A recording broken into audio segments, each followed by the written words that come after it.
सिन्दूरवर्णं द्विभुजं गणेशं लम्बोदरं पद्मदले निविष्टं ब्रह्मादिदेवैः परिसेव्यमानं सिद्धैर्युतं तं प्रणमामि देवम् षष्ट्यादौ ब्रह्मणा सम्यक् पूजितः फलसिद्धये सदैव पार्वतीपुत्रो रणनाशं करोतु मे त्रिपुरस्य वधात् पूर्वं शम्भुना सम्यगर्चितः सदैव पार्वतीपुत्रो रणनाशं करोतु मे हिरण्यकश्यप्वादीनां वधार्थे विष्णुनार्चितः सदैव पार्वतीपुत्रो रणनाशं करोतु मे महिषस्य वधे देव्या गणनाथः प्रपूजितः सदैव पार्वतीपुत्रो रणनाशं करोतु मे तारकस्य वधात् पूर्वं कुमारेण प्रपूजितः सदैव पार्वतीपुत्रो रणनाशं करोतु मे भास्करेण गणेशो हि पूजितश्छविसिद्धये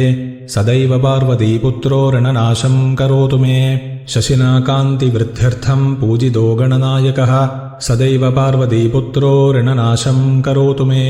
पालनाय च तपसां विश्वामित्रेण पूजितः सदैव पार्वतीपुत्रो रणनाशं करोतु मे इदं रणहरस्तोत्रं तीव्रदारिद्र्यनाशनम् एकवारं पठेन्नित्यं वर्षमेकं समाहितः